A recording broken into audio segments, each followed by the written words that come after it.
The cowboy's heart had turned to stone until she cried in his arms and cracked it open. This is the story of Caleb Redden, a man who'd forgotten how to feel, and Anna Grayson, the woman who taught him to live again. What happens when a bounty hunter with nothing left to lose meets a schoolteacher fighting to save her dying brother? Stay with me until the end of this tale and leave a comment with your city so I can see how far this story has traveled. Now, let me take you back to the restless summer of 1876. The dust rose in lazy spirals behind Caleb Redden's horse as he rode into Redemption Creek on that sweltering June afternoon. The town sat in a shallow valley between the Montana hills like a collection of broken promises, weathered storefronts, a crooked church steeple, and a saloon that never seemed to close. The kind of place where people came to disappear, and Caleb Redden had become very good at disappearing. He was 32 years old, though his eyes carried 50 years of hard living. Tall and lean, with shoulders that had learned to carry weight they were never meant to bear, he sat his horse with the easy grace of a man who'd spent more time in the saddle than in his own bed. His face was all sharp angles and weathered planes, carved by wind and sun, and things he tried hard not to remember. A scar ran from his left temple to his jaw, a gift from a knife fight in Abilene 3 years back. His hair, dark as a crow's wing, hung past his collar, and a week's worth of stubble shadowed his face. But it was his eyes that told the real story. Gray as winter storm clouds, they held the peculiar emptiness of a man who'd stopped expecting anything from the world and had trained the world to expect nothing from him. Those eyes had watched men die, had pulled triggers that ended lives, had closed against memories that still woke him in the night, gasping and reaching for a pistol that was always within arm's reach. The prisoner he'd brought in, a cattle rustler named Dutch Morrison, sat slumped in his saddle, hands bound, face battered from 5 days of hard riding and one ill-advised escape attempt. Caleb had caught him outside of Billings, tracked him through 3 counties, and finally ran him to ground in a line shack where the fool had stopped to sleep. The fight had been brief and brutal, ending with Dutch face down in the dirt and Caleb's Colt pressed against the back of his skull. "Welcome to Redemption Creek," Dutch muttered through split lips as they rode down the main street. "Town's got a sense of humor, naming itself that." Caleb didn't respond.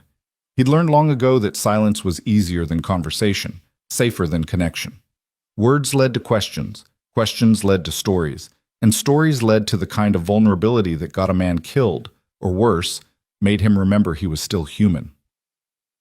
The sheriff's office stood at the end of the street, a squat building with bars on the windows and a hitching post that had seen better days. Sheriff Tom Bridger stepped out onto the porch as they approached, a heavy-set man in his 50s with kind eyes and a badge that actually meant something in this part of the territory. "Caleb Redden," Bridger called out, his voice carrying a warmth that Caleb didn't return. "Heard you were tracking Dutch.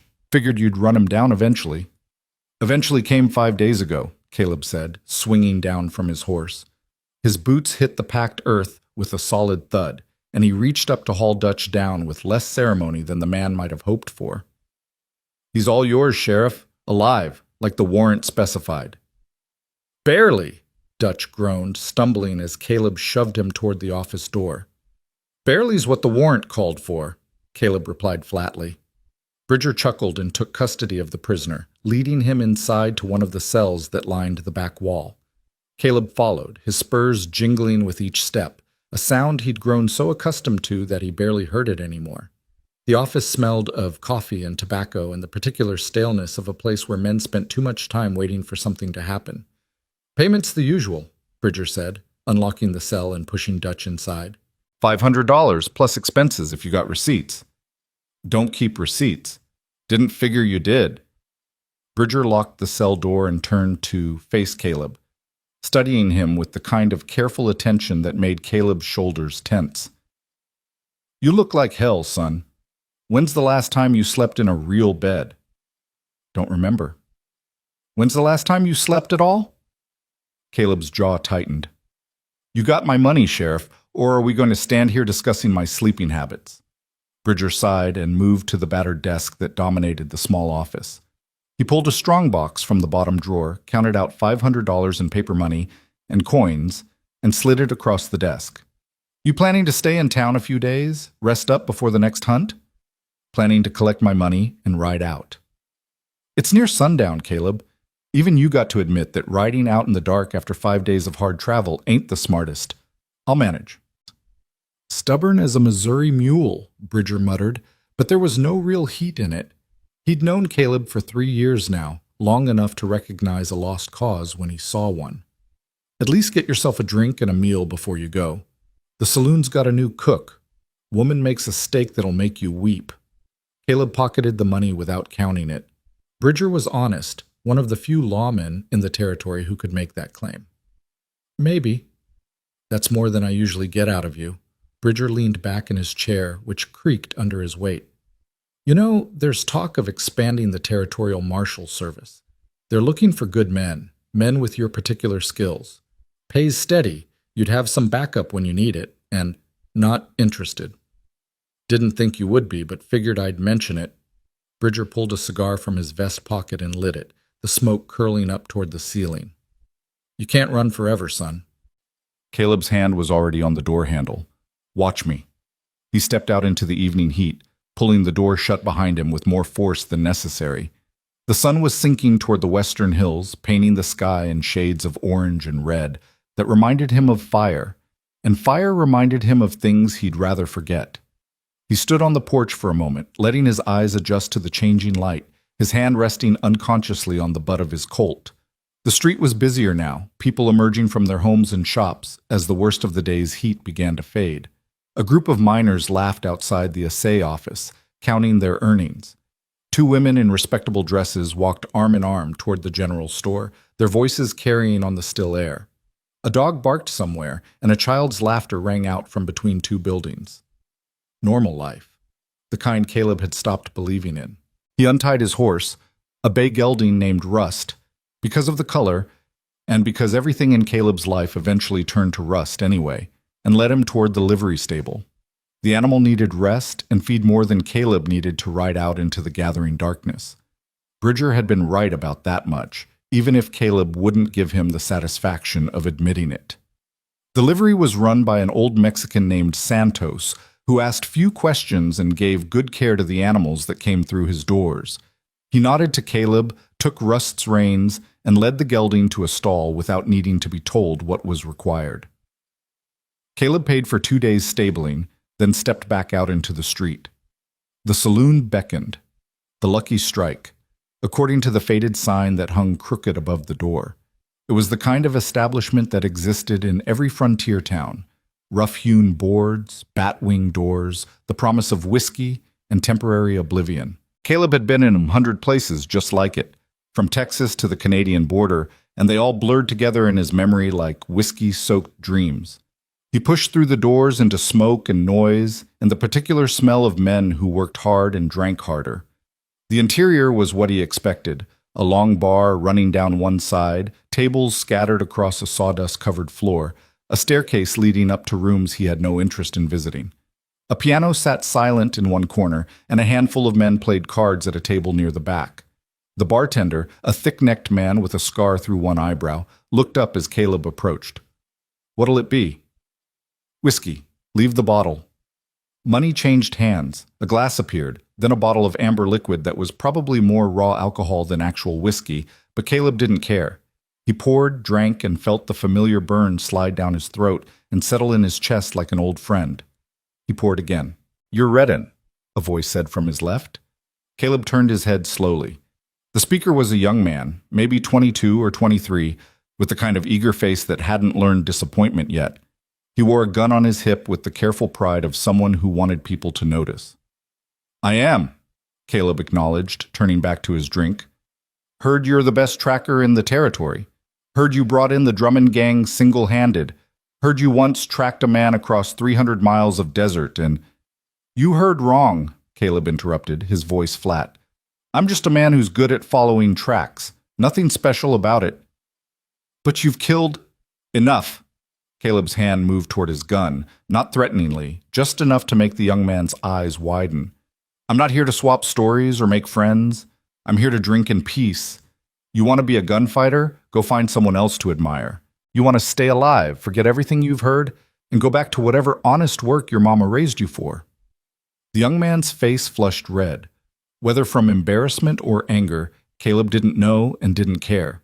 He watched as the kid retreated to a table in the corner, shooting dark looks in Caleb's direction that would have been dangerous if the kid had possessed an ounce of the skill his pride suggested. Caleb poured another drink. The whiskey was already starting to work, softening the edges of the world, making everything a bit more distant, a bit less real. This was what he needed. This numbness, this blessed absence of feeling. He'd learned years ago that feeling things was dangerous. Feel too much joy, and you'd eventually feel crushing sorrow. Feel too much love, and you'd eventually feel devastating loss. Feel too much hope, and you'd eventually feel soul-destroying despair. Better to feel nothing at all. "Excuse me, sir, but I need to speak with Mr. Patterson." The voice cut through the saloon's din like a bell through fog, clear, educated, utterly out of place. Caleb looked up from his glass to see a woman standing at the bar, speaking to the bartender with a mixture of determination and barely concealed desperation. She was perhaps 26 or 27, with honey-colored hair pinned up in a style that belonged back east, not in a Montana saloon. She wore a simple gray dress that had seen better days, the fabric worn but clean, the hem let out and re-sewn more than once. But it was her face that caught his attention, delicate features marked by exhaustion, eyes the color of a clear summer sky that held too much worry for someone so young. "Mrs. Grayson," the bartender, apparently Patterson, said with exaggerated patience, "I already told you this morning I can't extend your credit anymore. You've already owed me for 3 weeks." "It's Miss Grayson," she corrected quietly, her hands clasped so tightly together that her knuckles showed white. "And I'm not asking for charity, Mr. Patterson. I'm asking for basic human decency. My brother is very ill. The medicine Dr. Harrison prescribed costs $12, and I simply don't have—" "Not my problem." Patterson cut her off, his voice hardening. "You want medicine, you pay for it. You want credit, you show me you're good for it. Teaching school don't pay enough to cover what you already owe, and I got a business to run." Caleb watched her face as the words hit home. He saw the way her jaw tightened, the way her eyes suddenly glistened with tears she absolutely refused to let fall. She was fighting to maintain her composure, fighting to keep her dignity, fighting against circumstances that were clearly overwhelming her. "Please," she said, and the single word carried so much weight that even Patterson looked uncomfortable. "Jacob is only 12 years old. He has a fever that won't break, and Dr. Harrison says without the proper medicine, the infection in his lungs could—" Her voice cracked just for a moment before she forced it steady again. "I'm begging you." "Can't help you, miss," Patterson said, though he at least had the grace to look away as he said it. "Now, I got other customers to tend to." She stood there for a moment longer, her whole body trembling with the effort of not breaking down in front of everyone in the saloon. Then she turned, moving toward the door with her back straight and her head high, even as Caleb saw a single tear escape down her cheek. Something stirred in his chest, something he hadn't felt in so long that he barely recognized it. A flicker of, what? Anger? Sympathy? The ghost of a memory that maybe, once upon a time, he'd been the kind of man who would have done something about a scene like the one he'd just witnessed. He crushed the feeling ruthlessly, drowned it in another slug of whiskey. Not his problem, not his business. He'd learned long ago that getting involved in other people's troubles was the fastest way to acquire troubles of your own, and he had more than enough ghosts haunting him already.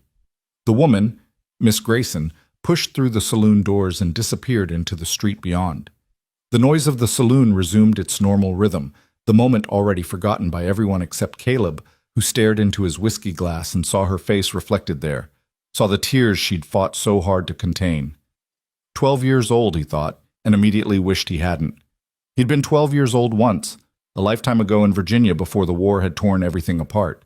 He remembered being 12 and sick with fever while his mother sat by his bed, cool cloth pressed to his forehead, her voice soft as she sang old hymns and promised everything would be all right. He remembered being 12 and believing her, because mothers didn't lie about things like that. He poured more whiskey, trying to wash the memory away. "Sad case, that," the bartender said, moving back down the bar to where Caleb sat. "The Grayson woman. Came to town 4 months ago from Boston, took the teaching job at the school. Brought her little brother with her, just the two of them. Kid's been sick near about 2 weeks now. Harrison says it's pneumonia, maybe worse." Caleb didn't ask, but Patterson seemed inclined to talk anyway. "She's dead broke," he continued, wiping down the bar with a rag that might have been white once. "School board pays her $18 a month, and she sends half of it back east to pay off her father's debts. The old man died owing money all over Boston, left her with nothing but the responsibility for her brother. She's too proud to ask for real help, too stubborn to give up, and too damn noble for her own good." "Why are you telling me this?" Caleb asked, his voice rough. Patterson shrugged. "No reason. Just making conversation." He paused, studying Caleb with shrewd eyes. "Though I did see the way you looked at her, figured maybe there was still some human feeling in that stone heart of yours." "You figured wrong," Caleb said flatly. "Probably did," Patterson agreed, moving away to serve another customer.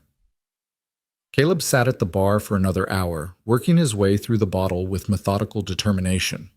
But no matter how much he drank, he couldn't seem to stop seeing her face. Those blue eyes filled with desperate hope, that single tear escaping despite her best efforts, the way she'd held herself together even as her world was clearly falling apart. He thought about the brother, 12 years old and fighting for his life, while his sister begged strangers for money to save him. He thought about being 12 and sick and scared and having someone who loved you enough to fight for you, even when the fight seemed hopeless. He thought about a lot of things he'd spent 10 years trying not to think about. "Damn it," he muttered under his breath, pushing away from the bar. The bartender looked up. "You leaving already? Bottle's only half gone." "Keep it," Caleb said, tossing some coins on the bar. "And I need to know something. Where does Miss Grayson live?" Patterson's eyebrows rose. "What's it to you?" "Just answer the question." "Little cabin at the east edge of town, past the church. Can't miss it. Only one out that way with a green door." Patterson leaned forward, his voice dropping. "You planning something stupid, Redden?" "Probably," Caleb admitted, already moving toward the door. The evening had cooled considerably. The sky, now deep purple, shot through with the first stars. Caleb stood on the saloon porch for a moment, breathing in air that didn't taste of smoke and whiskey, trying to convince himself to mount Rust and ride out of town like he'd planned. But his feet carried him east instead, past the church with its crooked steeple, past darkened houses where families sat down to supper, past the schoolhouse where Miss Grayson presumably spent her days trying to teach children who probably didn't appreciate the education she was fighting so hard to provide. The cabin appeared exactly as Patterson had described, small, weathered, with a green door that looked like it had been recently painted, probably by Miss Grayson herself. Lamplight glowed in the single window, and as Caleb approached, he could hear the low murmur of voices from inside. He stood on the small porch, his hand raised to knock, wondering what the hell he thought he was doing. This wasn't his problem. This wasn't his business. He'd spent 10 years deliberately avoiding situations exactly like this. Situations where someone needed help, where getting involved meant risking the kind of connection that led to pain. But before he could talk himself out of it, before he could turn and walk away, the door opened. Miss Grayson stood in the doorway, her face pale in the lamplight, her eyes widening in surprise when she saw who was standing on her porch. Up close, he could see the exhaustion etched into her features, the shadows under her eyes, the way her hands trembled slightly as she gripped the doorframe. "Can I help you?" she asked, her voice wary. She'd probably learned to be careful of strange men appearing at her door, especially in a frontier town where women living alone were vulnerable in ways men never had to consider. "Heard you needed medicine for your brother," Caleb said, the words coming out rougher than he'd intended. "Heard it cost $12. Her back straightened, pride warring with desperation across her face. "I don't need charity from strangers, Mr. Redden. Caleb Redden. And I'm not offering charity." "Then what are you offering?" Good question. What was he offering? He reached into his pocket, felt the weight of the money he'd collected from Sheriff Bridger, and pulled out $15. He held it out to her. "I'm offering a loan," he heard himself say. $12 for the medicine, 3 extra in case your brother needs anything else. You can pay me back when the school board pays you next, or whenever you're able. No interest, no pressure.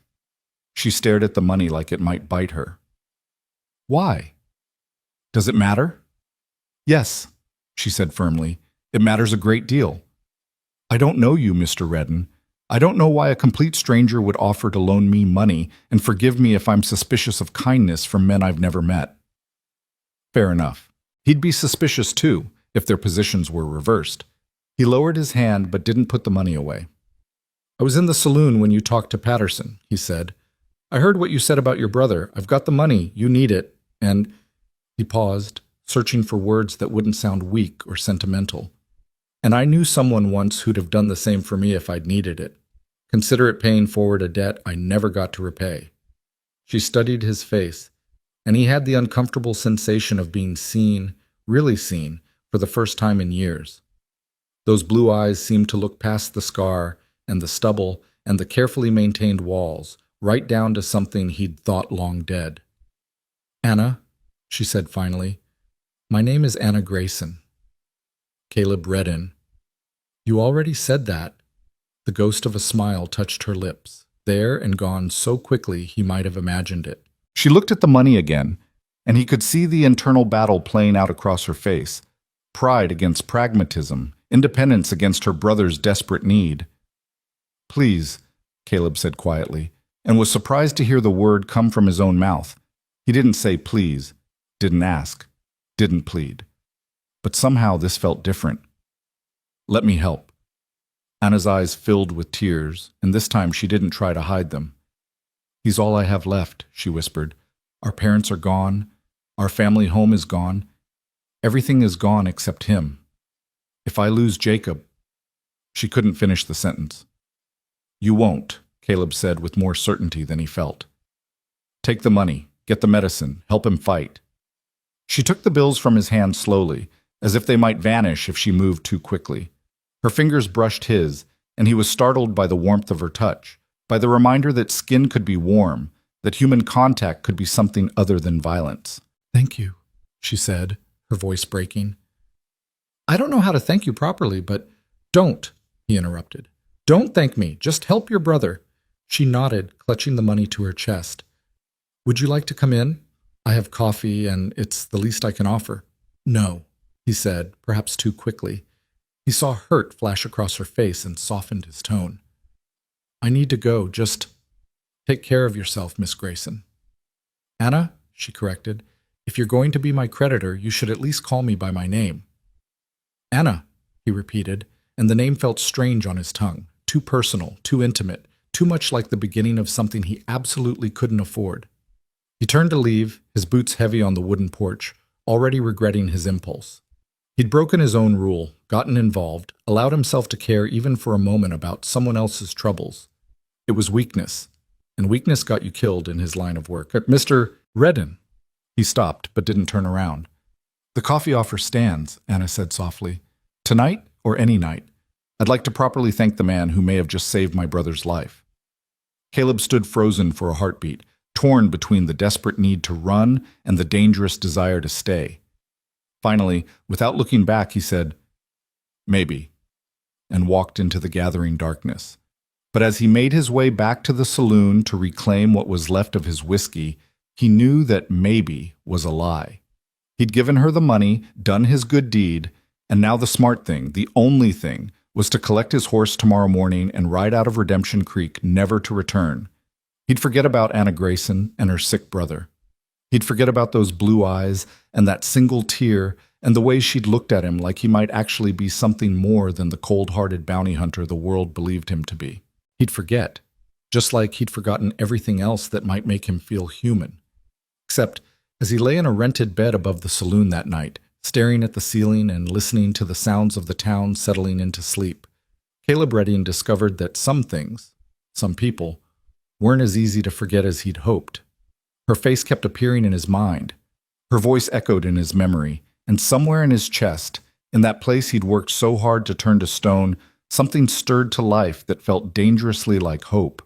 He cursed softly in the darkness, pulled the thin blanket over his head, and tried to will himself to sleep. Tomorrow he'd ride out.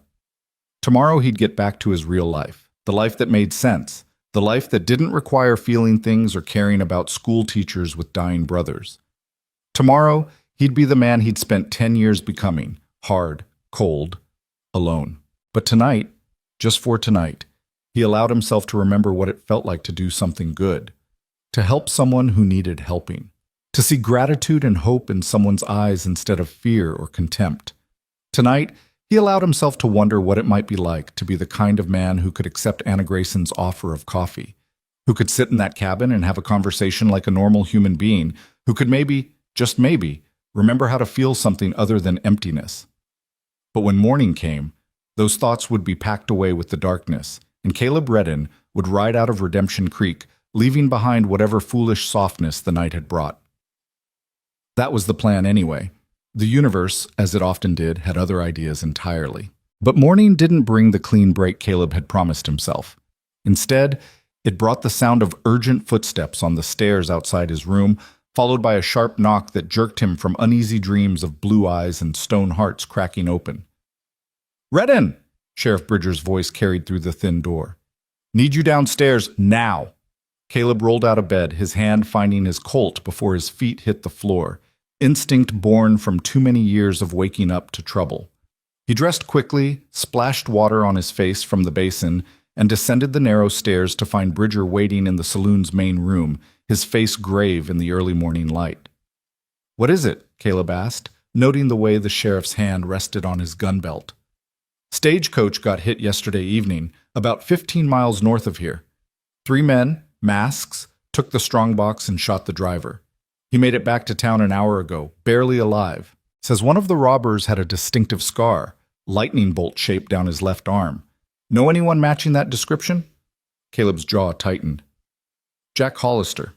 Rides with 2 brothers, both mean as snakes. They working this territory now?" "Appears so. Driver says they headed into the hill country, probably planning to hole up until the heat dies down." Bridger fixed Caleb with a steady look. "I know you were planning to leave this morning, but I need your tracking skills. The strongbox had payroll for the mining company, near about $2,000. I can offer you 10% if you help bring them in. $200 for a few days' work. It was good money, better than most bounties." But more than that, Jack Hollister and his brothers were the kind of men who'd kill without hesitation, who'd rob again if they weren't stopped, who'd leave more wounded drivers bleeding out on mountain roads. Caleb thought about riding out, leaving this town and its problems behind. Then he thought about Anna Grayson's face when she'd taken that money, about her brother fighting for his life, about the $15 that now left him shorter than he'd planned to be. 20%, he heard himself say. Bridger's eyebrows rose. "That's steep. That's my price for staying when I'd planned to leave." A moment's consideration, then a nod. "Done. $400 if you bring back the money and the men. When can you leave?" "Give me an hour to get my horse ready and gather supplies." Caleb paused. "You coming with me?" "Can't. Got Dutch Morrison to transport to the territorial prison tomorrow, and I'm the only law in this town. I can deputize you if you want. Don't bother. I work better alone anyway." He did work better alone. Had for 10 years. Being alone meant not having to worry about anyone else, not having to trust anyone else, not having to watch anyone else die because he'd made a mistake or moved too slow or cared too much. An hour later, Caleb sat astride Rust at the edge of town, saddlebags packed with provisions, Winchester rifle secure in its scabbard, and the familiar weight of solitude settling over him like an old coat. The sun climbed higher, burning off the morning mist, and he was just about to turn north toward the hill country when a figure emerged from the direction of the church. Anna Grayson walked toward him with purposeful strides, and even from a distance he could see that something had changed. The exhaustion was still there, etched into her features, but there was also something else, a lightness, a spark of hope that hadn't been present the night before. "Mr. Redden?" she called out as she approached. "I'm glad I caught you before you left." He touched the brim of his hat but said nothing, waiting. She stopped beside his horse, one hand shading her eyes against the morning sun. "I wanted to tell you, the medicine is working. Dr. Harrison says Jacob's fever broke during the night. He's not well yet, not by a long measure, but he's fighting now. He has a chance." Her voice trembled with emotion. "Because of you, he has a chance." Caleb shifted in his saddle, uncomfortable with her gratitude, with the way she looked at him like he'd done something heroic instead of simply handing over money he could spare. "I'm glad to hear it." I also wanted to extend my invitation again, Anna continued.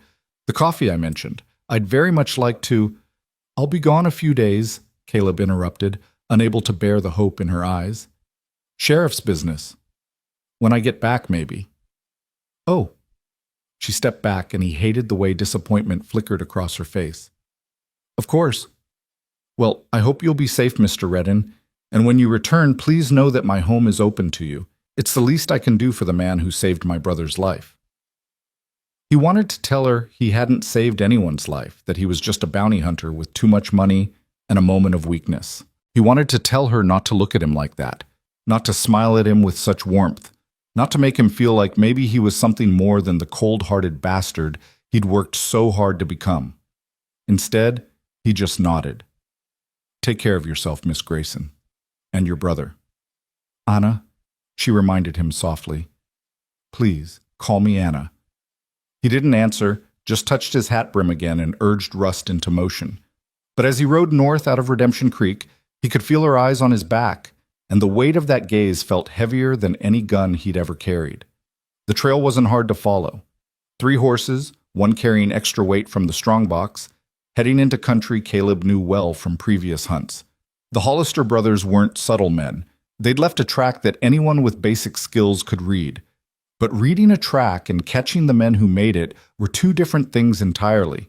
The first day passed in the methodical rhythm of tracking, watching for broken branches, disturbed stones, the distinctive pattern of horseshoes in soft ground. Caleb pushed hard, knowing that every hour's delay meant the trail grew colder, meant the Hollisters got farther away, or had more time to set up an ambush. He made camp that night in a sheltered ravine, built a small fire just large enough to heat coffee, and sat with his back against a boulder while the darkness gathered around him. This was what he knew, what he was good at, the solitude of the hunt, the simplicity of a clear objective, the absence of complicated feelings or messy human connections. But as he stared into the flames, he kept seeing Anna's face, the way she'd looked at him that morning, with gratitude and something else he was afraid to name, the way her voice had trembled when she'd told him about Jacob's fever breaking, the way she'd said his name, not Redden, not the bounty hunter, but Caleb, like he was an actual person worthy of being known. Stop it, he muttered to himself, pouring more coffee. Focus on the job. The job was what mattered. The job was what he was good at.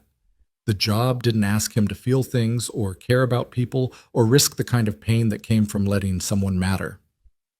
He dozed fitfully that night, jerking awake at every sound, his hand always on his gun.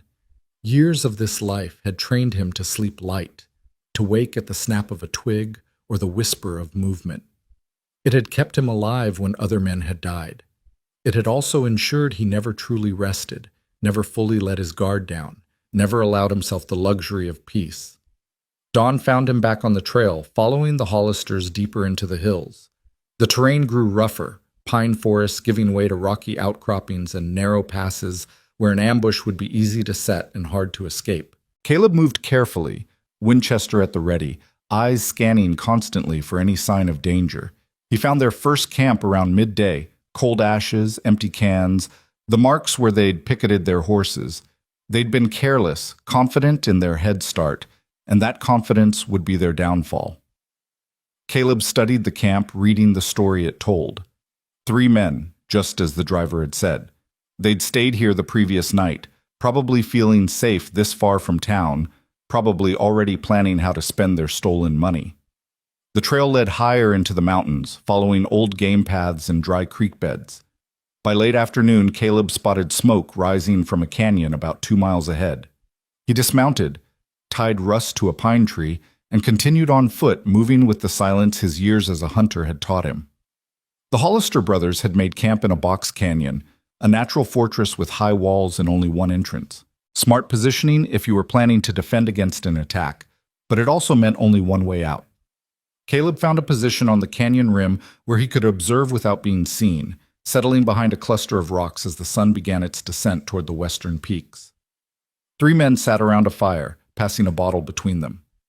Even from a distance, Caleb could identify Jack Hollister, tall, rangy, with that distinctive lightning bolt scar running down his left arm.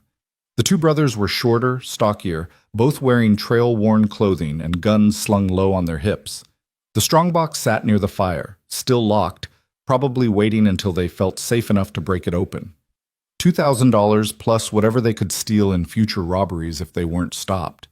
Caleb watched them drink and laugh, celebrating their successful heist, completely unaware they were being observed. He could take them now. A rifle shot from this position would drop Jack before the man knew what hit him, and Caleb could probably get one of the brothers before they scattered. But probably wasn't certainty, and the third man would be armed and desperate, and taking on three men in a defensive position when you were alone was a good way to get killed. Better to wait. Wait for darkness. Wait for them to drink themselves stupid. Wait for the moment when they'd be vulnerable and careless. Patience had kept Caleb alive when impatience had buried other men, and he'd learned long ago to trust his instincts. As twilight deepened into night, he settled in to watch. The brothers kept drinking, their voices carrying on the still air, boasts about the robbery, arguments about how to divide the money, crude jokes about what they'd do when they reached California. Caleb listened with half his attention, the other half focused on planning his approach. The fire burned lower. The bottle emptied. One by one, the brothers rolled into their bedrolls, leaving only Jack Hollister sitting up to keep watch. But Jack was drunk too, swaying slightly where he sat, his eyes heavy with whiskey and exhaustion. Caleb waited another hour, watched Jack's head nod forward once, twice, then finally settle as the man slumped into sleep. Then he moved. He descended from the canyon rim in silence, every step placed with care, his breathing controlled, his body moving with the predatory grace of a hunter closing in on prey. The canyon floor was shadowed, the fire burned down to embers, and the three men snored in their bedrolls, never knowing death approached on soft feet.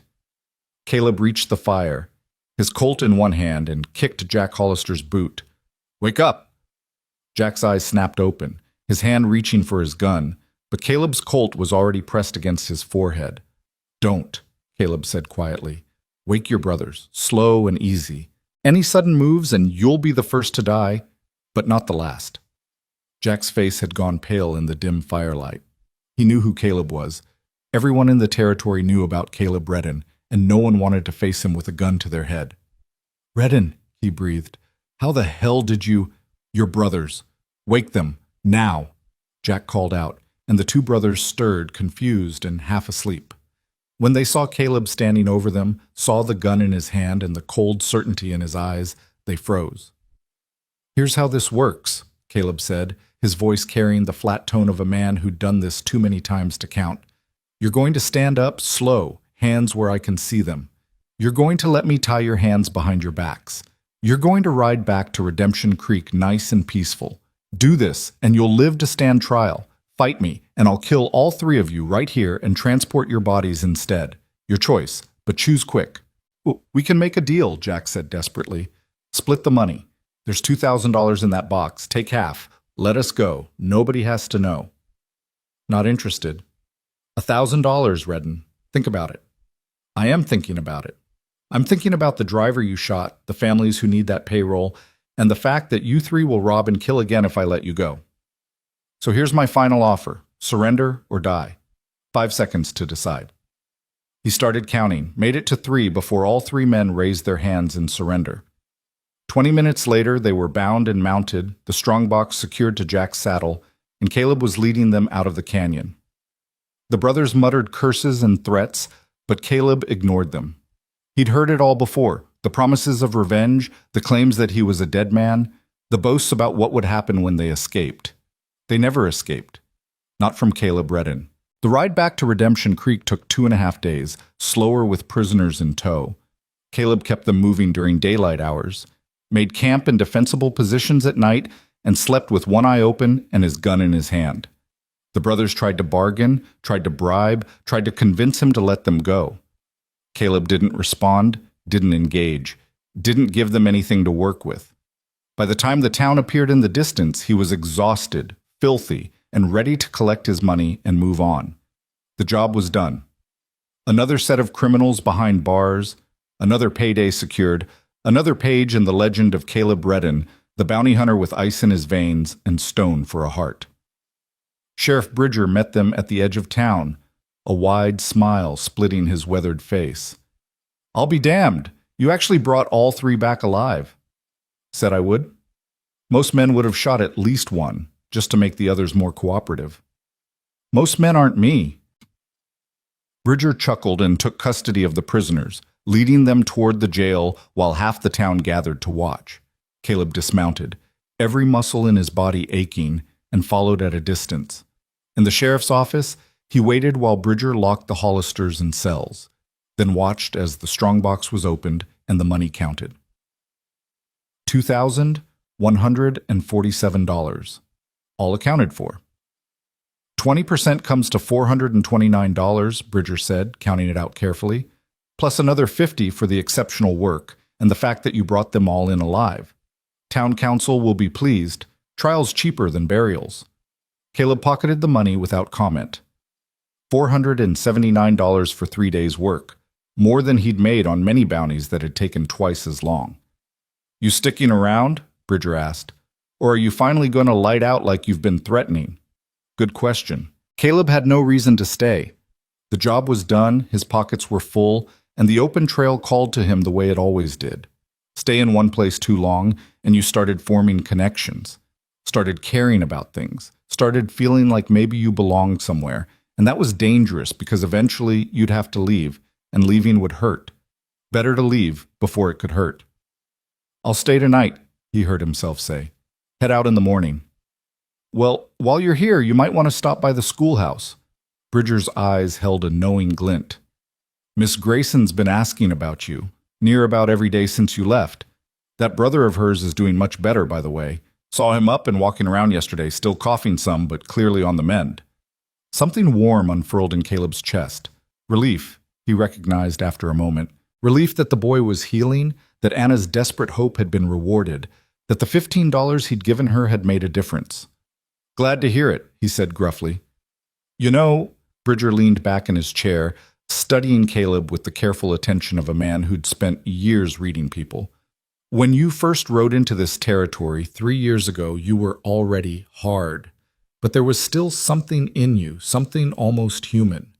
These last few years, I've watched that something disappear, watched you turn into exactly what you pretend to be. A man without feelings, without connections, without anything but the next bounty and the next bottle of whiskey." "Get to your point, Sheriff." "My point is this. Miss Grayson looks at you different than other folks do. She doesn't see the cold-hearted bounty hunter. She sees something else, something you've been trying real hard to bury. Maybe it's time you stopped trying so hard." Caleb stood, his chair scraping against the floor. "My personal life is none of your concern." "You're right, it's not. But I like that school teacher, and I like her brother, and I'd hate to see them hurt because you're too stubborn to admit you might actually give a damn about someone." Bridger held up his hands. "But you do what you think is right. You always do." Caleb left the office without another word, stepping out into the afternoon sun. The town was busier than it had been when he'd left. People going about their daily business, kids running between buildings, the sound of hammers from where someone was building an addition onto the general store. Normal life. The kind that happened when you stayed in one place long enough to put down roots. The kind of life Caleb had given up on 10 years ago. He should go to the saloon, get drunk, sleep it off, and leave at dawn. That was the plan. That was always the plan. But his feet carried him toward the schoolhouse instead, drawn by something he couldn't name and didn't want to examine too closely. The school day had just ended, children streaming out with the particular energy of young people released from confinement. They ran past Caleb without a second glance, too caught up in their own games and dramas to notice the tall stranger standing in the street. But one boy didn't run. A thin kid with dark hair and pale skin, moving slowly but steadily toward a small cabin in the distance. Jacob Grayson. Had to be, based on the age and the careful way he moved, like someone still recovering from serious illness. The boy glanced at Caleb as he passed, his blue eyes, so like his sister's, curious but not afraid. "You're the bounty hunter," Jacob said, not a question but a statement. "I am." "My sister says you saved my life." Caleb shifted uncomfortably. "Your sister's medicine saved your life. I just helped pay for it." "That's not what she says." Jacob studied him with the unsettling directness of children who haven't learned to hide their thoughts. She says you're a good man pretending to be bad. Says you gave her money when you didn't have to, helped me when you didn't know me, and that makes you better than most folks who talk about being good, but don't do anything to prove it. The words hit harder than Caleb expected. He cleared his throat. Your sister talks too much. She talks just enough, Jacob replied with a small smile. You should come for coffee. She's been hoping you would. I don't drink coffee with people. Why not? Because connection leads to caring. Caring leads to pain, and pain is something I can't afford anymore, Caleb thought. But he didn't say that to a 12-year-old boy who'd just survived pneumonia. Just don't, he said instead. Jacob shrugged. Well, if you change your mind, we're the cabin with the green door. Anna makes really good coffee, and she baked bread yesterday. He started to walk away, then paused and looked back. Thank you, Mr. Redden, for whatever you say you didn't do. I'm glad I get to keep living because of it. The boy continued toward home, leaving Caleb standing in the dusty street, something tightening in his chest. When was the last time someone had thanked him for anything? When was the last time he'd done something worth thanking? When was the last time he'd allowed himself to believe he might actually be capable of good? The schoolhouse door opened and Anna Grayson stepped out, a stack of books in her arms. She saw him immediately, her face lighting up with a smile that made his heart do something complicated and unwelcome. Mr. Redden, she called, walking toward him. You're back. I'd heard the sheriff brought in the stage robbers, and I hoped— She stopped a few feet away, her smile faltering as she took in his appearance. You look exhausted. Long ride. I imagine so. She shifted the books in her arms. Did you happen to see Jacob? He should have left a few minutes ago. Saw him. He was headed home. Good. He's doing so much better, stronger every day. Dr. Harrison says he'll make a full recovery. Her eyes shone with tears she didn't try to hide. I can't thank you enough for what you did. You gave me back my brother. Medicine did that. The medicine I couldn't afford without your help. She stepped closer, close enough that he could smell lavender and chalk dust. I meant what I said about the coffee, Mr. Redden. I'd very much like you to visit, to let me thank you properly. Every instinct screamed at him to refuse, to walk away, to maintain the careful distance he'd spent years perfecting. But looking into her eyes, those blue eyes that held hope and warmth, and something that looked dangerously like affection, he found himself nodding. Tonight, he heard himself say. If the offer's still good. Her smile could have lit the whole town. Tonight would be perfect. Come by after supper, say 7 o'clock? 7 o'clock? He agreed, already regretting it. She touched his arm briefly, a gesture so natural and warm that it sent unexpected heat through him. I'll see you then. He watched her walk away, books clutched to her chest, her step lighter than it had been days before. Then he turned and headed for the saloon, suddenly desperate for that drink he'd postponed. The bartender, Patterson, looked up as Caleb entered. Heard you brought in the Hollisters. Nice work. Thanks. You look like you could use a drink. Several. Patterson poured whiskey, and Caleb drank it standing at the bar, trying to figure out what he was doing. Why had he agreed to coffee with Anna Grayson? Why had he said yes when every part of him knew it was a mistake? Why was he standing in this saloon at 4 in the afternoon, drinking whiskey and counting the hours until 7 o'clock like some nervous schoolboy? She's something special, that Miss Grayson, Patterson said conversationally, refilling Caleb's glass. Smart, kind, doesn't put on airs despite coming from Boston money. Well, former Boston money, I suppose. Town's lucky to have her. Why are you telling me this? Because you agreed to have coffee with her, and I figure you're the kind of man who needs reminding that special people deserve to be treated special. Caleb drained his glass. I'm not going to hurt her. Didn't say you would. But she's been alone here. No family except that boy. No friends really, because the other women in town think she's too educated or too pretty or too something. She could use someone who sees her for who she is. Patterson leaned forward. And you, Redden, you could use someone who sees past what you pretend to be to what you actually are. And what's that? A decent man running from his own decency. Caleb left the saloon without finishing his third drink. He walked the town for the next 2 hours, buying time, trying to convince himself to mount his horse and ride out before 7 o'clock arrived. He could leave now, Anna would understand eventually. and he'd be back to his solitary life where things made sense. But he didn't leave. At 10 minutes to 7, he found himself standing outside her cabin, his hand raised to knock, his heart beating faster than it had when he'd faced down the Hollister brothers. Just coffee, he told himself. Just one evening to say thank you, to be polite, to repay a debt, and move on. The door opened before he could knock. Anna stood there in a simple blue dress, her hair down around her shoulders, her smile welcoming and genuine. "Mr. Redden, right on time. Please, come in." He stepped inside and warmth enveloped him, not just the physical warmth of the cabin, but something else. Something he hadn't felt in so long he'd almost forgotten what it was called. It was called home. The cabin was small but immaculately kept. A single room with a bed in one corner, a table with 3 chairs, a stove, and a few personal touches that made it feel lived in.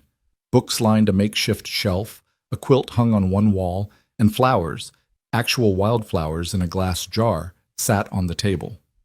Jacob sat in one of the chairs, looking stronger than he had that afternoon. He grinned when he saw Caleb. "Told you he'd come, Anna." "You did indeed." Anna gestured to a chair. "Please sit. The coffee's just about ready." Caleb sat, feeling awkward and out of place among the domestic comfort. His gun felt too heavy at his hip, his trail-worn clothes too dirty, his hands too rough for the delicate china cups Anna was setting out. "I hope you like it strong," Anna said, pouring coffee. "Jacob says I make it strong enough to wake the dead." "Strong is good." She handed him a cup, their fingers brushing again, and he was struck by how small her hands were compared to his, how soft they looked despite the work he knew she did. These were hands that held chalk and books, that cared for a sick brother, that fought to build a life in a hard land. Not like his hands, which were scarred and calloused and had pulled triggers too many times to count. "Tell me about your journey," Anna said, settling into her chair with her own cup. "The sheriff said you tracked the robbers into the hill country. That must have been dangerous." "It was necessary." "That's not an answer." Jacob laughed. "She does that, turns your non-answers back on you until you actually answer. It's annoying." "It's called teaching," Anna said primly, though her eyes sparkled with amusement. "And it works on stubborn men just as well as it works on stubborn students." Despite himself, Caleb felt the corner of his mouth twitch. The tracking was straightforward. The Hollisters aren't subtle. I found them, convinced them to surrender, brought them back. That's the whole story. "Somehow I doubt that's the whole story," Anna said, "but I won't press. Jacob, why don't you tell Mr. Redden about your plans for next week?" The boy's face lit up. "Dr. Harrison says I can go back to school on Monday. I missed 3 weeks, but Anna's been teaching me at home, so I'm not too far behind."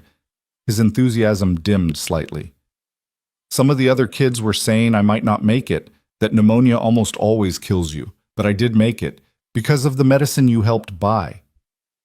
"You made it because you're strong," Caleb said, surprising himself with the gentleness in his voice. "And because your sister fought for you." "And because you gave us the money when we needed it most?" Anna added quietly. She met his eyes across the table. "We both know Jacob wouldn't be here without that.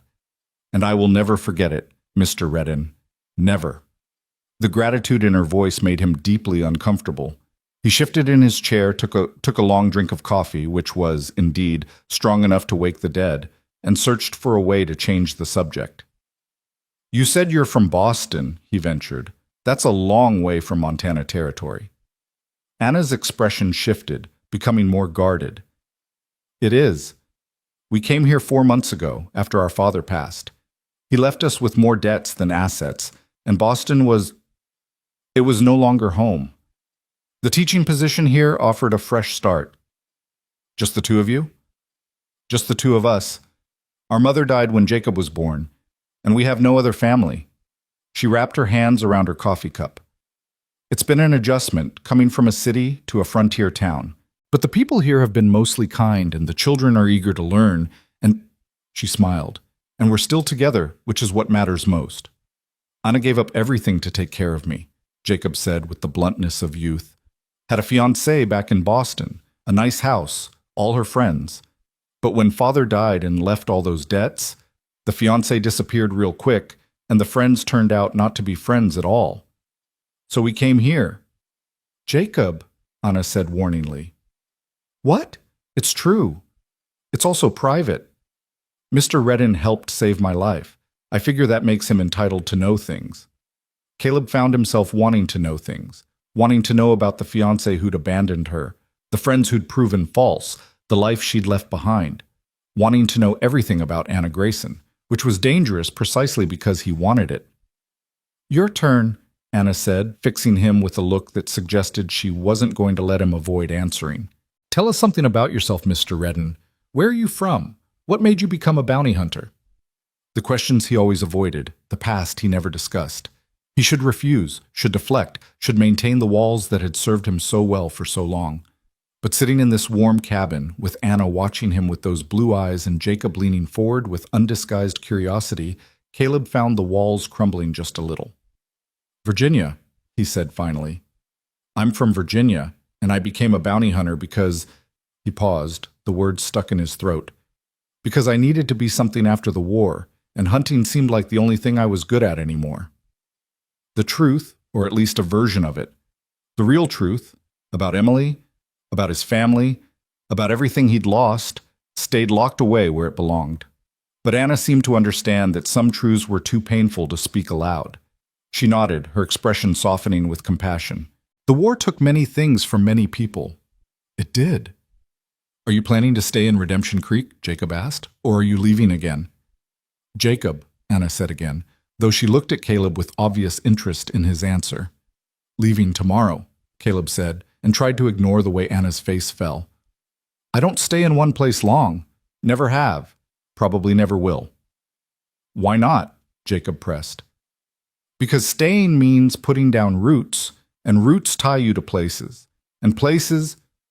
He stopped, aware he was revealing more than he intended.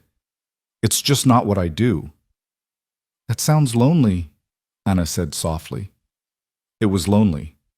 Desperately, achingly, endlessly lonely. But loneliness was safe. Loneliness was predictable.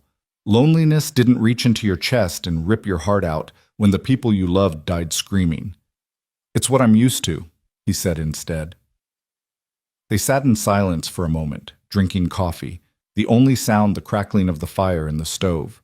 Then Anna rose, moved to a shelf, and returned with something wrapped in cloth. I baked bread yesterday, she said, unwrapping it to reveal a golden loaf. Jacob mentioned it to you, I believe. Would you like some? It's nothing fancy, but…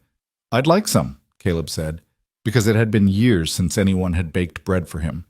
Years since anyone had offered him something made with care rather than duty.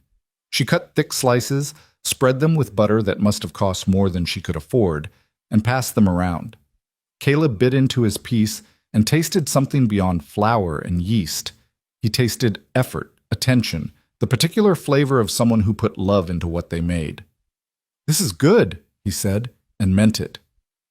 Anna's smile was radiant. Thank you. I'm glad you like it. They talked for another hour, about nothing important, about everything that mattered.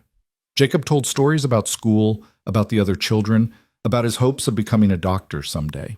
Anna described her challenges teaching students of wildly different ages and abilities, her frustrations with the town council's reluctance to fund proper supplies, her small triumphs when a child finally grasped a concept they'd struggled with. And Caleb, despite his best intentions, found himself talking too. About Montana Territory, about the places he'd traveled, about the strange and beautiful things he'd seen. He left out the blood and violence, left out the darkness that soaked most of his memories, but what remained was enough to make Jacob's eyes shine with adventure and Anna's expression warm with interest. For those hours, sitting in that cabin with coffee and bread and conversation, Caleb Redding forgot he was supposed to be a man with a stone heart. He laughed at Jacob's jokes, smiled at Anna's stories, and felt something dangerous stir in his chest, the first faint cracks in walls he'd thought unbreakable. But all good things end, and eventually Jacob's yawns became too obvious to ignore. Anna shooed him to bed with practiced efficiency, tucking him in with a tenderness that made Caleb's throat tight. Thank you for coming tonight, Anna said when she returned to the table. I know it wasn't easy for you. Why do you say that? Because everything about you suggests a man who spent years avoiding exactly this kind of evening. She sat down across from him, her hands folded on the table. But I'm glad you came anyway. It meant a lot to Jacob. It meant a lot to me. He should leave now, before this went any further. Should stand up, thank her for the coffee, and walk out that door back to his solitary life. Instead, he heard himself ask, "Why did you really leave Boston?" Anna's hands tightened around each other. "I told you, the debts, the teaching position, that's not all of it." She met his eyes, and in them he saw pain that matched his own. "No," she admitted quietly. "That's not all of it." Silence stretched between them, heavy with unspoken things. Finally, Anna took a deep breath. "My father gambled," she said. "Lost everything, the house, the money, even the furniture. When he died, creditors came calling for debts I didn't even know existed. My fiancé, Charles, he was from a good family, respected, wealthy. When he learned about the debts, when he realized I came with financial burden rather than fortune," her voice hardened. "He ended our engagement the very day of my father's funeral, said he couldn't be associated with scandal. He was a fool." "He was practical," Anna corrected, though her eyes shone with unshed tears. "And he made me realize that everything I'd built in Boston was built on lies, false friends, false love, false security. So when the teaching position here became available, I took it. Better to start over in a place where nobody knows you than to stay somewhere everyone knows you failed. You didn't fail. Who? Your father failed? Your fiancé failed? You just kept going." "Did I?" She wiped at her eyes impatiently. "Some days it doesn't feel like I'm keeping going. It feels like I'm barely surviving, holding on by my fingernails, one disaster away from completely falling apart." She laughed bitterly. "And then Jacob got sick, and I couldn't even afford the medicine to save him. What kind of sister does that make me? The kind who begged strangers for help rather than watching him die. The kind who fought when most people would have given up." Caleb leaned forward, surprised by the intensity in his own voice. "You're stronger than you think, Anna Grayson." She looked at him, really looked at him, and something shifted in the air between them. Something electric, something dangerous, something that made his pulse quicken and his breath catch.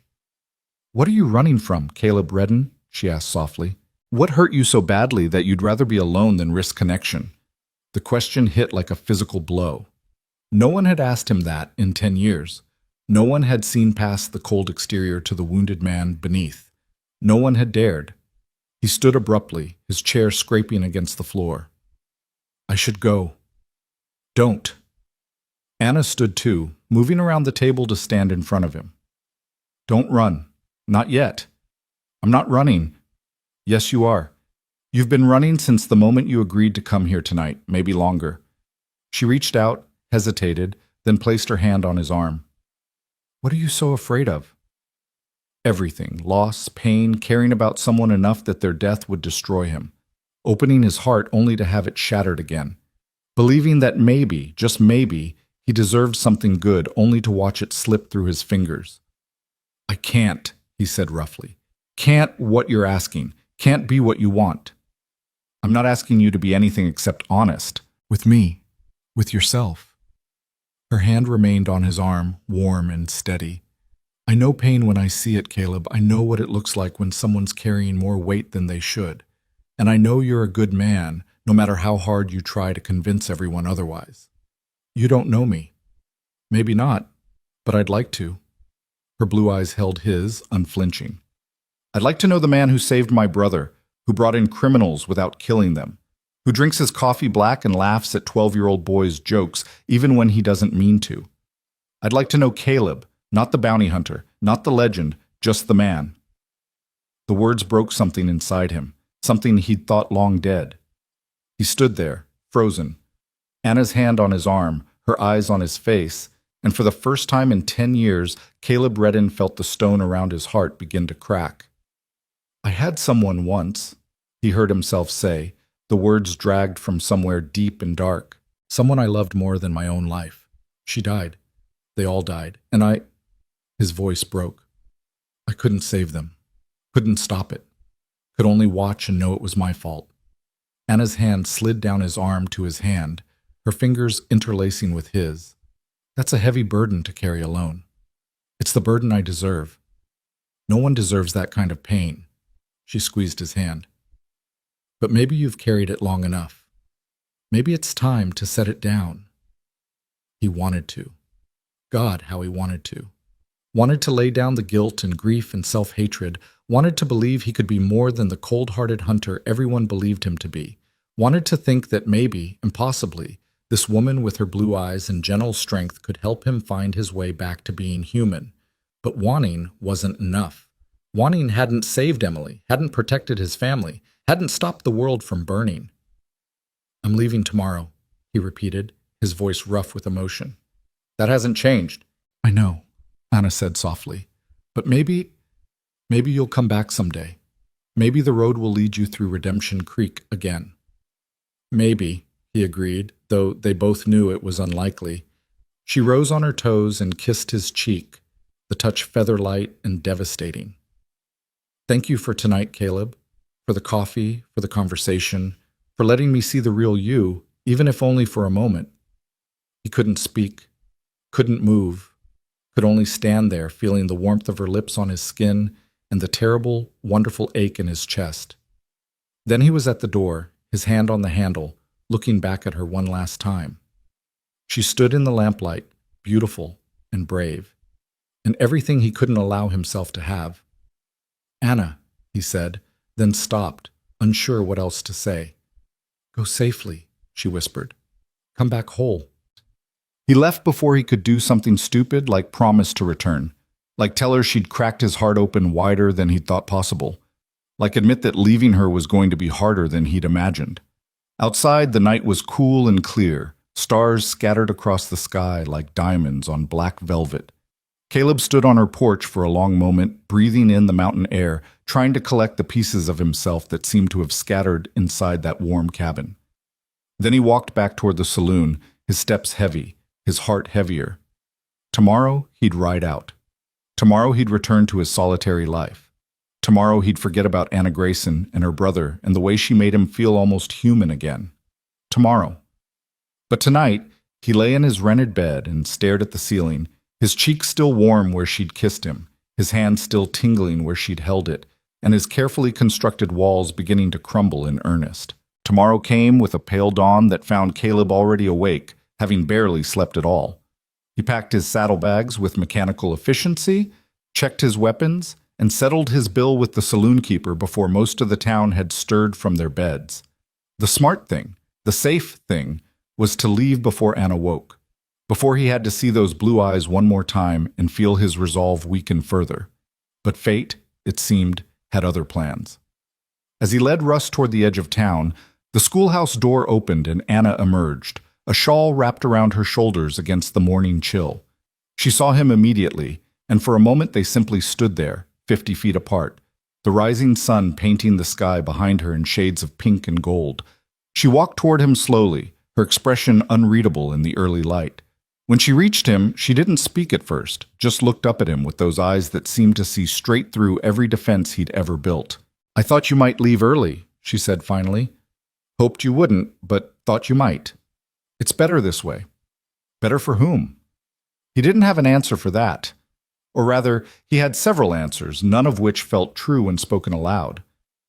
"I brought you something," Anna said, pulling a small cloth-wrapped bundle from her pocket. "It's not much, just some bread and cheese for the road. I know you're probably well supplied, but I thought—" She stopped, looking down at the bundle in her hands. "I wanted you to have something to remember us by." The yes hit him harder than it should have. Not just her, but Jacob, too. Both of them, woven into his thoughts, taking up space in his carefully guarded heart. He took the bundle, their fingers brushing in the exchange, and felt that now familiar warmth spread through him. "Thank you." "Will you really never come back?" The question was quiet, almost hesitant, as if she was afraid of the answer. "I don't know," he admitted, because lying to her felt impossible. "I don't make plans beyond the next job, the next town. Never have." "That sounds exhausting." "It's safe." "Safe," she repeated, and there was something in her voice, disappointment, maybe, or understanding, or both. "Yes, I suppose it is. No risk, no pain, no connection, no loss." She looked up at him. "But also no joy, Caleb, no love, no reason to wake up in the morning beyond simple survival." Survival's enough. Is it? She stepped closer, close enough that he could smell lavender in her hair. Because from where I stand, you look like a man who's been surviving for so long that he's forgotten how to actually live. The words struck deep, carving into places he'd thought sealed off. She was right, of course. He'd stopped living the day Emily died, stopped believing in anything beyond making it to the next sunrise. 10 years of survival, of emptiness, of existing without purpose or hope or anything resembling joy. I don't know how to do anything else, he said, and the admission cost him more than he expected. Then maybe it's time to learn. Anna reached up, her hand gentle against his scarred cheek. Or maybe it's time to remember, because I don't believe you've forgotten completely. I think you're just afraid of what remembering might cost you. He should pull away, should mount his horse, and ride out before this conversation went any further.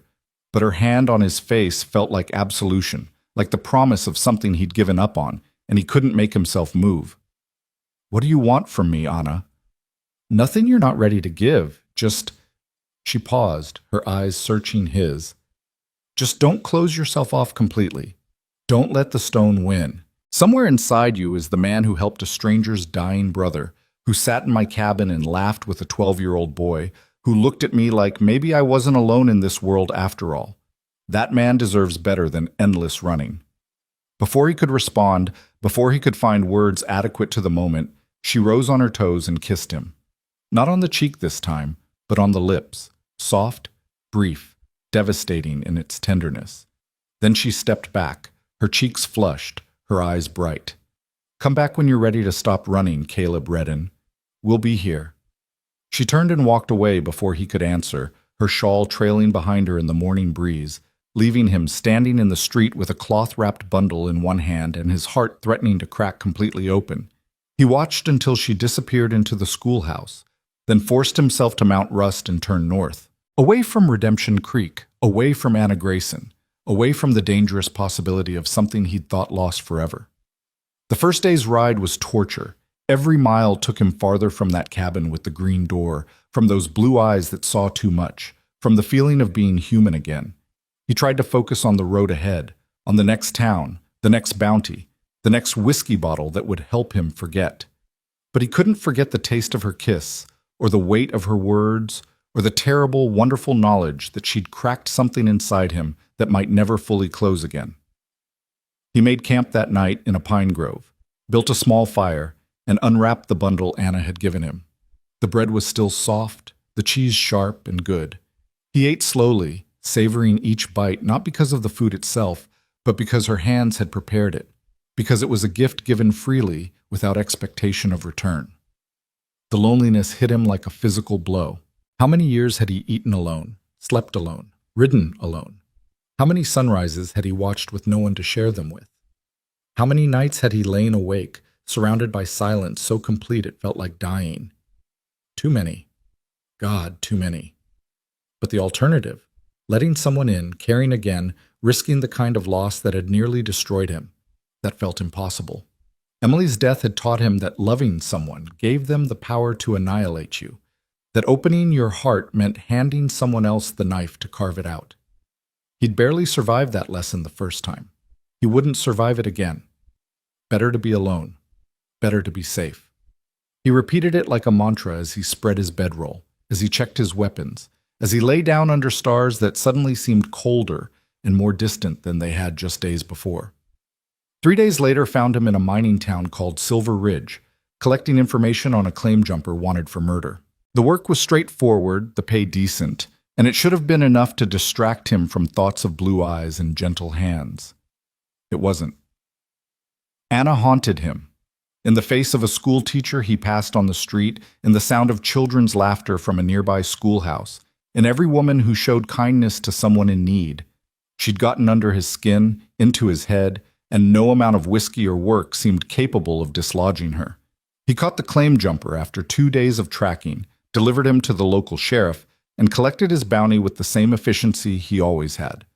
But something felt different now, hollow. The satisfaction he usually took in a job well done had evaporated, replaced by a gnawing sense that he was wasting his life chasing men who didn't matter while running from the one thing that did. A week became 2.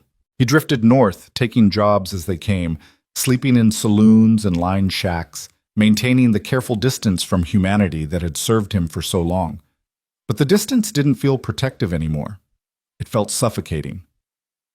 He was in a town called Millerville 3 weeks after leaving Redemption Creek when the telegram arrived.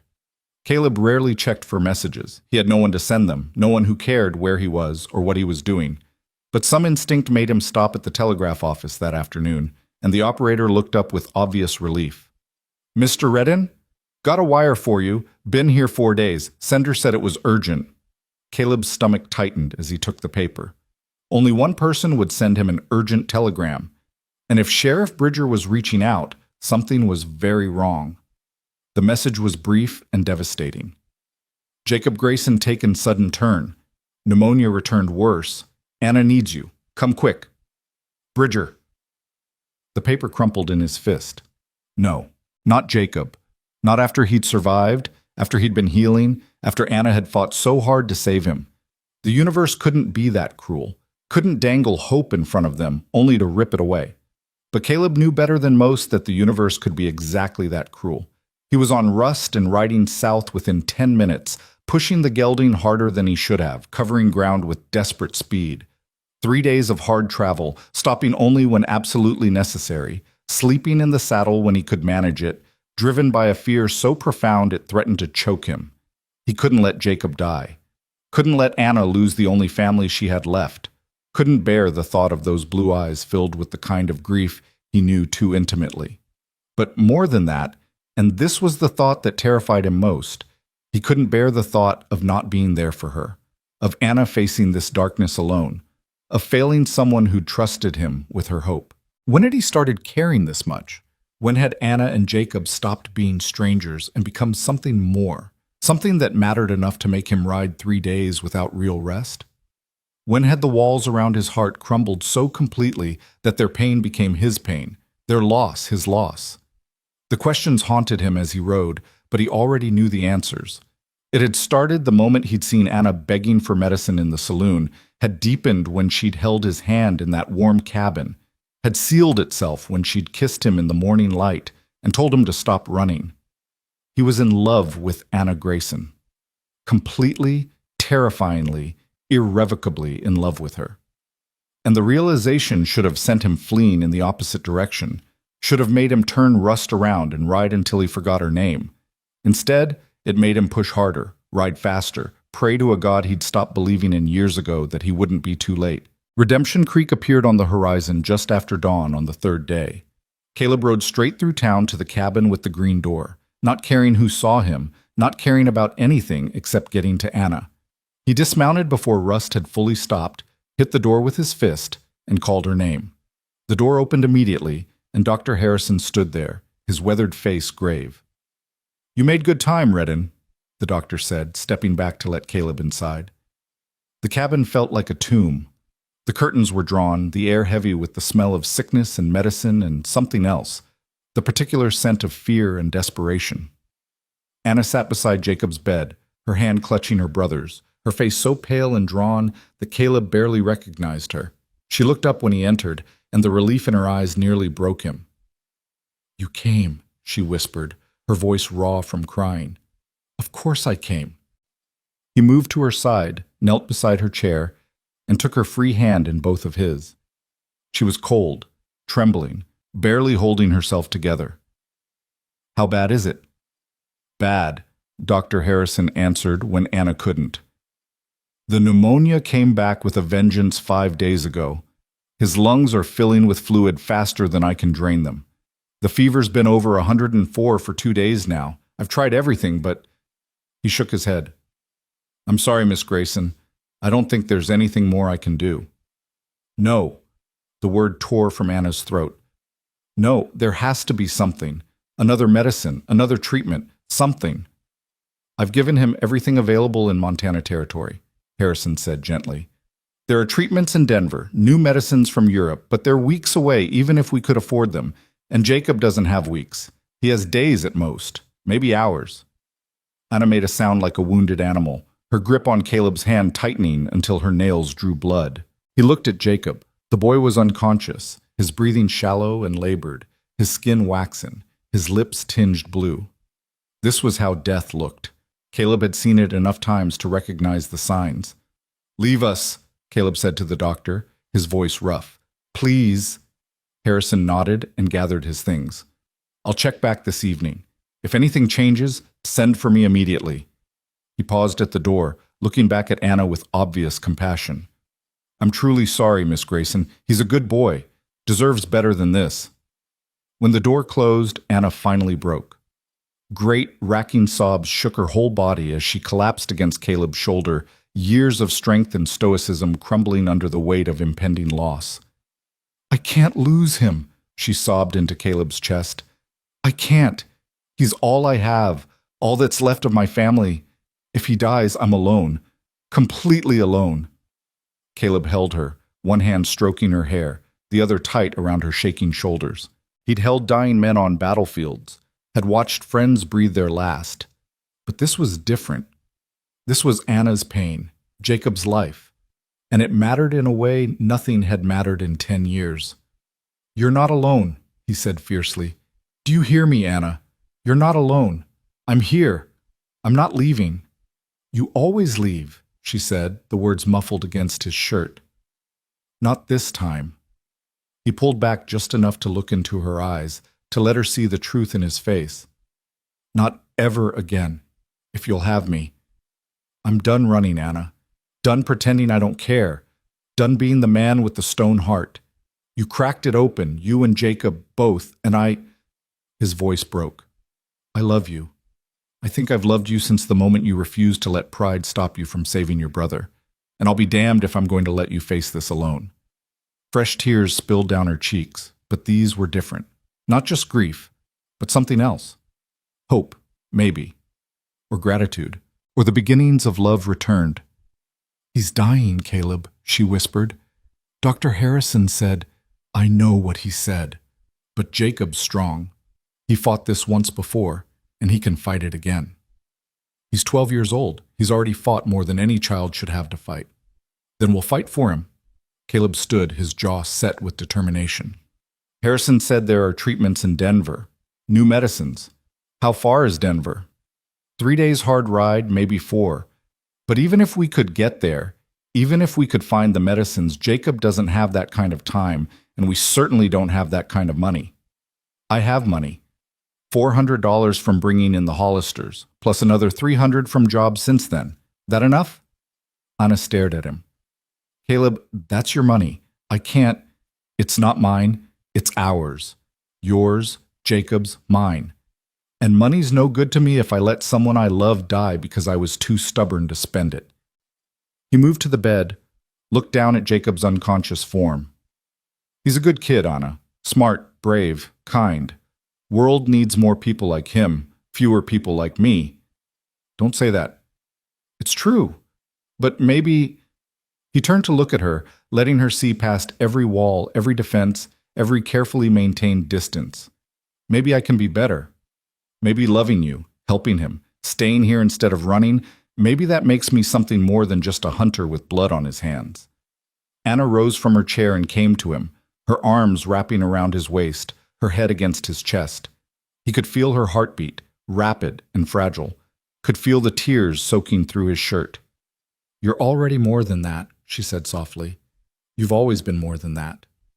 They stood like that for a long moment, holding each other while Jacob's labored breathing filled the cabin. Then Caleb gently extracted himself from her embrace. "I'm going to Denver," he announced. "I'll ride hard, get whatever medicines Harrison says might help, and be back in 4 days, 5 at most." "Caleb, that's impossible. Even if you kill your horse getting there, even if everything goes perfectly." "Then it goes perfectly. What's the alternative, Anna? Stand here and watch him die?"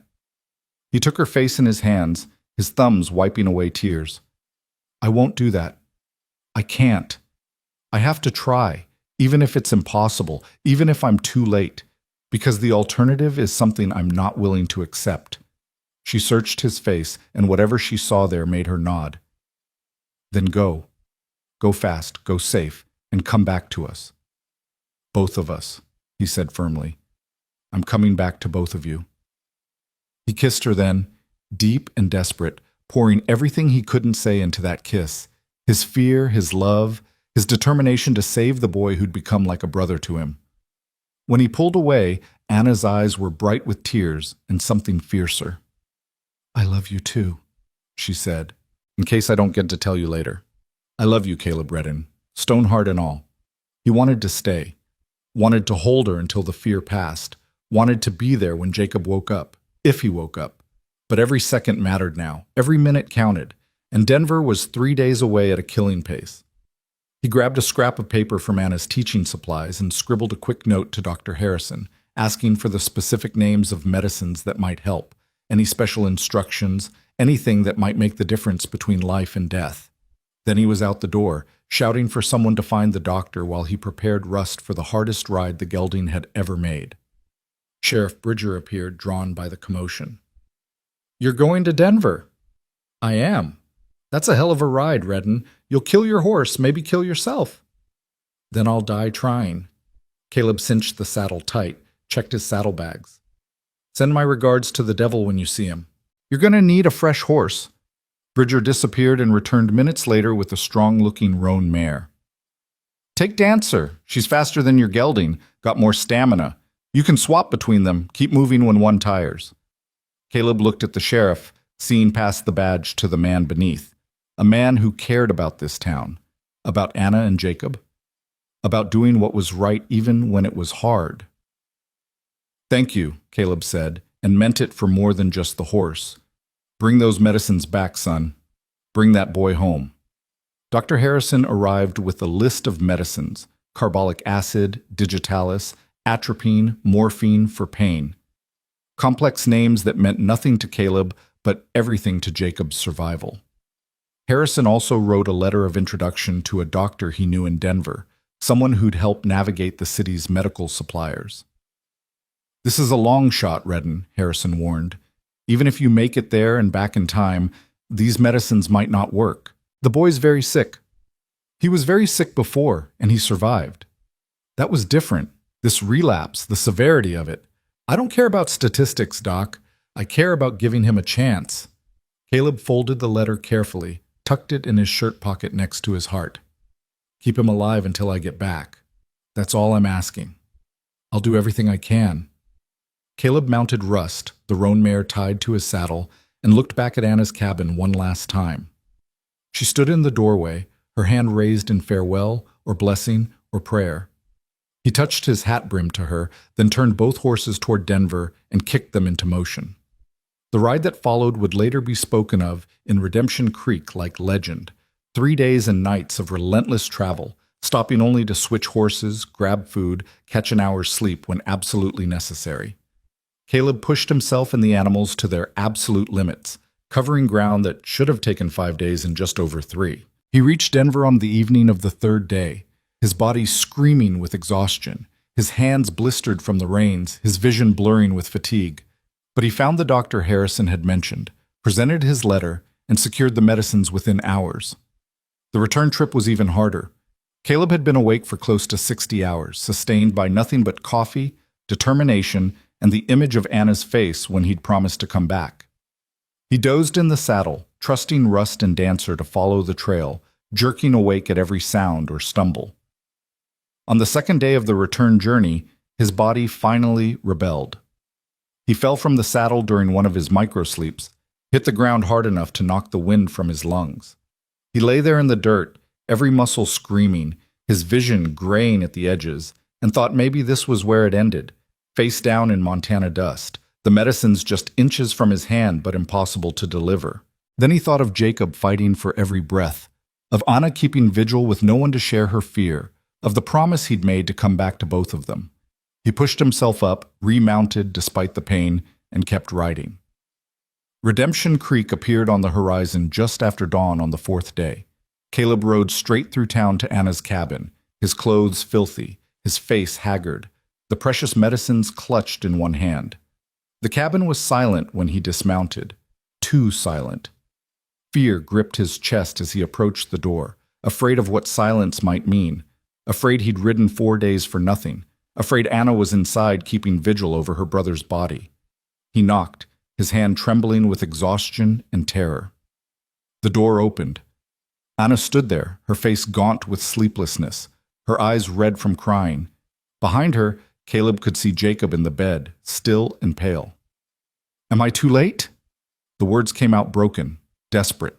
Anna's expression crumbled, and for one horrible moment, Caleb thought the answer was yes.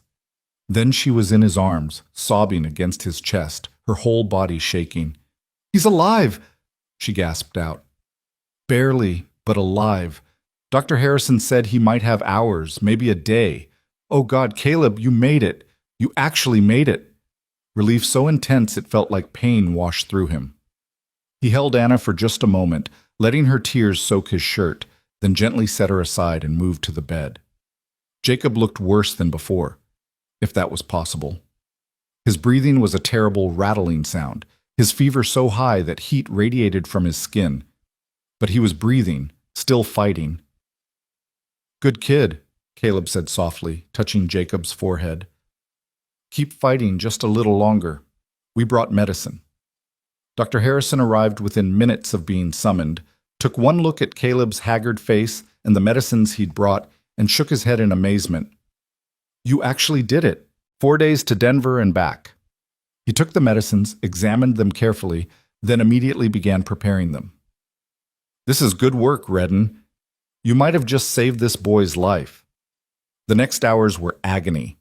Harrison administered the medicines, used the carbolic acid to help clear Jacob's lungs, gave him digitalis for his heart, used morphine to ease his pain. All they could do was wait and hope and pray that 4 days of desperate riding hadn't been for nothing. Caleb refused to leave. He sat beside Anna's chair, his hand in hers, watching Jacob's face for any sign of change. Anna leaned against him, drawing strength from his presence, occasionally dozing against his shoulder when exhaustion overwhelmed her fear. Night fell. The lamp burned low. Outside, the town settled into silence. Inside the cabin, 3 people kept vigil over a boy's life.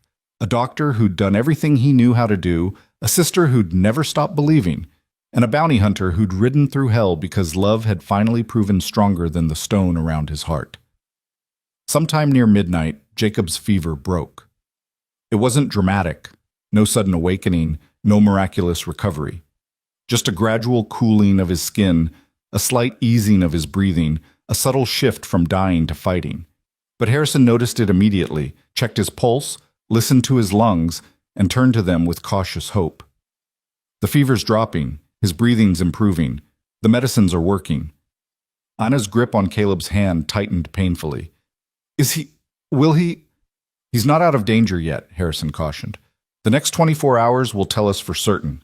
But this is the first real improvement I've seen in days. Whatever you did, Redden, however you managed that impossible ride, it might have made the difference." Caleb didn't trust himself to speak. He just nodded and held Anna's hand while tears of relief streamed down both their faces. Dawn came slowly, painting the cabin in shades of gold. Jacob's breathing continued to improve through the morning, his fever dropping further, his color gradually returning. By noon, his eyes flickered open for the first time in days. "Anna?" His voice was barely a whisper, weak and confused. Anna was at his side instantly, her hand on his face, tears flowing freely. "I'm here, sweetheart. I'm here. Thirsty." She helped him drink just small sips of water, and Caleb watched the tenderness between them with something aching in his chest. This was what family looked like. This was what love could accomplish when it refused to give up, refused to accept loss, refused to let go even when all hope seemed gone. Jacob's eyes found Caleb standing at the foot of the bed. "Mr. Redden, you came back." "I did." "Anna said you went to Denver. For medicine." The boy's voice was getting stronger, though still frighteningly weak. "That's really far." "Not that far." "Liar," Jacob said, but he was smiling. "Thank you for not letting me die." The simple gratitude hit Caleb harder than any bullet ever had. He moved closer, sat on the edge of the bed, and ruffled Jacob's hair with a gentleness that surprised them both. "You did the real work, kid. All I did was ride fast. You're the one who kept fighting, who refused to give up." He glanced at Anna, saw the love in her eyes, and felt his stone heart crack completely open. "You're the one who gave me a reason to ride at all." Over the next 3 days, Jacob continued to improve. The medicines Caleb had brought from Denver did their work. Harrison's care proved invaluable, and Jacob's own stubborn will to live carried him through the worst. By the end of the week, he was sitting up, eating solid food, and complaining about being stuck in bed, sure signs that recovery was truly underway. Caleb stayed through all of it. He helped Anna care for Jacob, sat with the boy when Anna needed rest, told stories of his travels that carefully edited out the violence but kept the adventure. He fixed things around the cabin that needed fixing, brought in firewood, made himself useful in 100 small ways that said more clearly than words that he wasn't leaving again. One evening, after Jacob had fallen asleep and the cabin was quiet, Anna and Caleb sat at the table with coffee between them. She looked better now. The fear had left her eyes, the exhaustion had faded from her face, and something like peace had settled over her. "You saved him," she said quietly. "You rode to Denver and back in 4 days, nearly killed yourself doing it, spent all your money on medicines, and you saved my brother's life." "We saved him. You kept him alive long enough for the medicine to work. Harrison knew what to do. Jacob fought harder than most grown men could have. You just loved us enough to do the impossible." She reached across the table and took his hand. "That's not nothing, Caleb. That's everything." He looked at their joined hands, marveling at how right it felt, how natural, how completely his life had changed in just a few short weeks. From a man who'd sworn never to care about anyone again to a man who'd ride through hell for a woman and her brother. From stone heart to something softer, warmer, infinitely more fragile, but also infinitely more alive. "I meant what I said before I left," he told her. "I'm done running, done being alone, done pretending I'm something I'm not." He met her eyes. "I want to stay, Anna. Here, with you, with Jacob. Build something real, something that matters. If you'll have me." "If I'll have you?" She laughed, though tears shone in her eyes. "Caleb, I've been yours since the moment you gave me that $15 without expecting anything in return. Since the moment you sat in this cabin and let me see the real you. Since the moment you kissed me goodbye and I realized I'd never met anyone worth keeping before." "I'm not an easy man to love," he warned. "I've got ghosts, Anna, demons, a past full of blood and mistakes and things I'm not proud of. And I'm learning how to be human again, how to feel things, how to believe I deserve something good. But I'm going to make mistakes, going to fall back into old habits, going to struggle." "Then we'll struggle together." She squeezed his hand. "I've got my own ghosts, my own mistakes. We'll figure it out as we go. Help each other when it's hard, celebrate when it's good. That's what love is. Not perfection, but partnership. Not running away when things get difficult, but standing together and facing them." He wanted to kiss her, wanted to pull her into his arms and never let go, wanted to make promises about forever and mean every word. But Jacob was sleeping just a few feet away, and some things deserved privacy, deserved the right moment. "Tomorrow," he said instead, "when Jacob's stronger. I want to do this right, Anna. Court you properly. Ask permission. Be the kind of man you deserve instead of the kind I've been." "You're already the kind of man I deserve," she said softly. "But I'll wait for tomorrow if that's what you need." Tomorrow came with bright sunshine and Jacob strong enough to sit at the table for breakfast. He looked between his sister and Caleb with the knowing expression of a boy who wasn't quite as oblivious as adults sometimes assumed. "Are you two going to get married?" he asked bluntly around a mouthful of eggs. Anna nearly choked on her coffee. "Jacob!" "What? It's obvious. He looks at you like you're the only person in the world. You look at him the same way, and he literally rode to Denver and back to save my life. If that's not love, I don't know what is." Caleb found himself laughing, actually laughing, the sound rusty from disuse but genuine. "The kid's got a point." "He's 12, Anna protested, her cheeks flushed. "He doesn't understand." "I understand plenty," Jacob interrupted. "I understand that you've been alone since we left Boston, trying to take care of everything by yourself. I understand that Mr. Redden makes you smile in a way you haven't smiled in years. And I understand that life's short and sometimes you almost die, so maybe people should stop dancing around what they want and just say it out loud." The wisdom from a 12-year-old mouth silenced them both. Then Caleb stood, moved to where Anna sat, and held out his hand. "Walk with me?" She took his hand and let him lead her outside, leaving Jacob grinning at the table. They walked in silence to the edge of town, to a spot where the prairies stretched out forever, and the mountains rose in the distance like promises. "Jacob's right," Caleb said finally, "about all of it. I do look at you like you're the only person in the world because most days that's exactly how it feels. Like everything else is just background noise and you're the only thing that matters." "Caleb, let me finish." He turned to face her, took both her hands in his. "I came to Redemption Creek planning to leave as fast as I could. Spent 10 years avoiding exactly this, caring about someone, letting them matter, risking my heart on something as fragile as love. But you changed everything. You and Jacob both. You cracked open this stone heart I'd built and reminded me what it means to be human, to care about something beyond survival." He paused, gathering courage for what came next. "I don't have much to offer. No home, no family, no life beyond chasing bounties. But I've got $700 saved, enough to buy land or start a business or do something honest for a change. I've got 2 good hands, a strong back, and a determination to be better than I've been. And I've got a heart that's completely, terrifyingly, irreversibly yours." Anna's eyes filled with tears as he slowly dropped to one knee in the prairie grass. "So I'm asking you, Anna Grayson, will you marry me? Will you let me spend the rest of my life trying to deserve you? Will you take this broken, half-reformed bounty hunter and help him become something better?" She was crying openly now, her hands trembling in his. "Yes," she whispered. "Yes to all of it. To you, to us, to building something real together. Yes." He stood and kissed her there in the prairie grass under the wide Montana sky. And for the first time in 10 years, Caleb Redding's heart felt full instead of empty, alive instead of stone. They were so caught up in each other that they didn't notice Jacob had followed them until they heard his voice. "Finally! I thought you two would never get around to it." They broke apart, laughing, and Caleb pulled the boy into their embrace. The 3 of them stood there, a family not by blood but by choice, by love, by the desperate rides and impossible hopes that had brought them together. "So what now?" Jacob asked. "Are we going to stay in Redemption Creek?" Caleb looked at Anna, saw her nodding, and smiled. "We're going to stay. Build a life here. Anna will keep teaching, I'll find honest work, and you'll finish healing and go back to school." "What kind of honest work?" Jacob wanted to know. "Whatever needs doing, ranch hand, deputy maybe, anything that doesn't involve hunting men for money. That part of my life is over."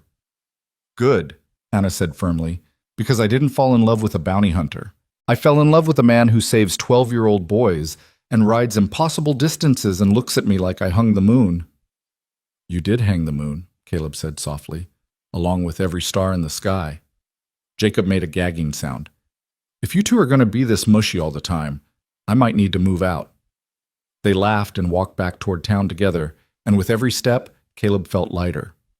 The ghosts weren't gone. They'd never be completely gone.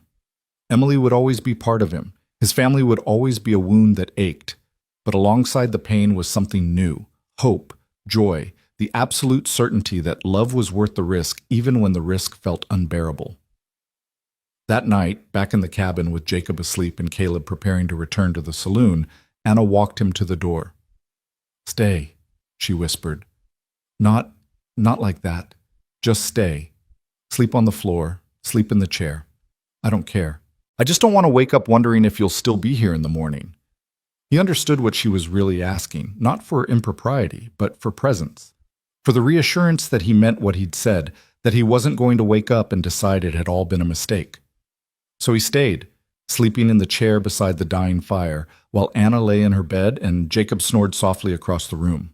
It was uncomfortable and his neck would ache in the morning, and he'd probably spent more comfortable nights on hard ground under open sky. But when dawn came and Anna's first sight was him sitting there, her smile made every minute of discomfort worth it. The cowboy's heart had turned to stone, they'd say later in Redemption Creek, until she cried in his arms and cracked it open. until her brother nearly died and he rode through hell to save him, until love proved stronger than fear, hope proved more powerful than pain, and a man who'd thought himself beyond redemption found it anyway in a cabin with a green door. The weeks that followed the proposal felt like learning to walk after years of crawling. Caleb moved through each day with the careful attention of a man discovering what normal life looked like, what it meant to wake up with purpose beyond survival, what it felt like to have people who expected him home at the end of each day. He took a job as deputy sheriff, working alongside Tom Bridger, who'd been quietly hoping for exactly this outcome since the day Caleb had first ridden into town. The work was different from bounty hunting, less about the chase and more about keeping peace, mediating disputes between miners over claims, breaking up Saturday night brawls at the saloon, helping Mrs. Patterson when her chickens escaped again. Simple work, honest work, the kind that let him sleep without his gun in his hand for the first time in a decade. Anna continued teaching, and Caleb found himself stopping by the schoolhouse some afternoons, ostensibly to check on things, but really just to watch her work. She had a gift for it, a patience with the children that amazed him, a way of making even the most reluctant student believe they could learn. He'd sit in the back row, hat in his hands, and listen to her explain geography or arithmetic, and think about how lucky he was that this brilliant, beautiful woman had chosen him. Jacob recovered completely, his strength returning day by day until he was back to being a normal 12-year-old boy, full of energy, questions, and mischief. He took to following Caleb around town when school let out, pestering him with questions about tracking and horses and what it was like to face down dangerous men. Caleb answered what he could, edited what he should, and found himself becoming something he'd never expected to be. A mentor, almost a father figure to this boy who'd nearly died twice. But not everything was easy. Some nights, Caleb woke from nightmares about Emily, about the war, about all the men he'd killed in 10 years of hunting. He'd sit up gasping, reaching for weapons that weren't there, his heart racing with remembered fear. Anna learned to recognize those nights, would appear at his door with tea and quiet presence, sitting with him until the demons faded back into the dark corners where they lived. And some days, the weight of staying in one place felt suffocating. The urge to ride out, to disappear into the territory where no one knew him and expectations didn't exist, would hit so hard that Caleb had to physically stop himself from saddling Rust. Those were the days when Anna would take his hand and say nothing, just hold on until the urge passed, until he remembered why staying was worth the discomfort of being known. 3 weeks after the proposal, Caleb rode out to a piece of land 5 miles from town, 20 acres with a creek running through it, good grass for horses, a stand of pine trees that would provide timber for building.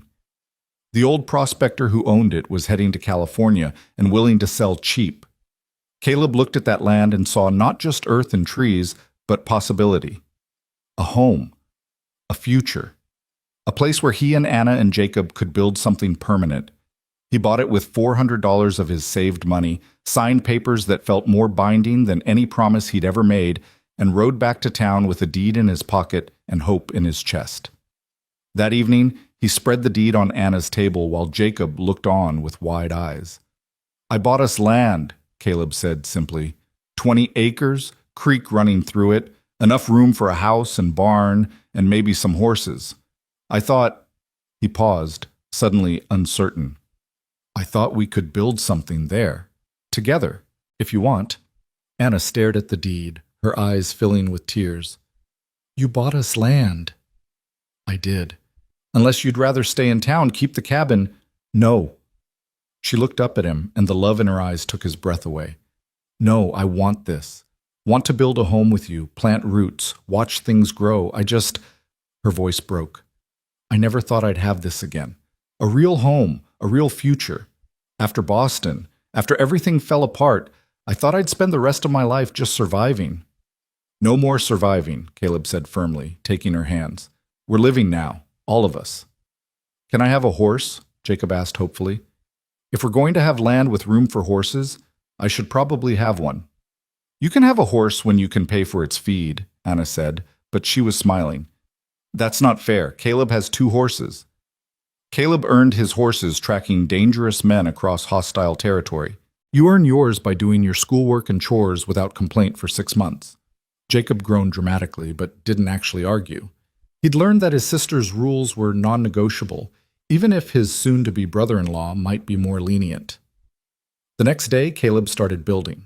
He'd learned carpentry from his father before the war, skills he'd barely used in 10 years of drifting. But the knowledge came back as he worked: how to square a foundation, frame walls, fit joints so they'd hold against Montana winters. Other men from town volunteered to help, grateful for the bounty hunter who'd become a lawman, who'd saved the schoolteacher's brother, who'd proven that even the hardest men could soften given the right reasons. They worked through the summer heat, raising walls and setting roof beams. Anna brought lunch on days when school wasn't in session, and Caleb would stop work to eat with her, sitting in the shade of the half-built house and talking about their plans. Where the kitchen would be, how many rooms they'd need, whether to build a covered porch for evening sitting.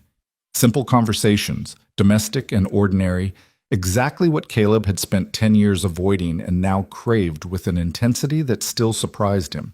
But even as the house took shape, even as their future became visible in wood and nails, darkness waited to test their newfound happiness.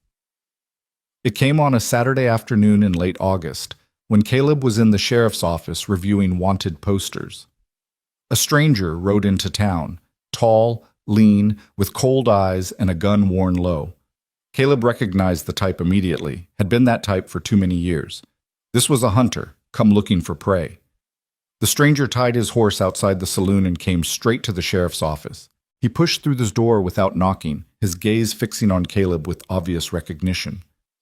"Caleb Redden," the stranger said, his voice flat and emotionless. "Been looking for you." Caleb stood slowly, his hand instinctively moving toward his gun. "Who's asking?" "Name's Wade Hollister. Jack, Sam, and Tom Hollister were my brothers." Ice flooded Caleb's veins. The Hollister brothers, the stagecoach robbers he'd brought in months ago, the men who'd started everything, whose bounty had given him the money to help Anna, whose capture had forced him to stay in Redemption Creek long enough to fall in love. "Your brothers are in territorial prison," Caleb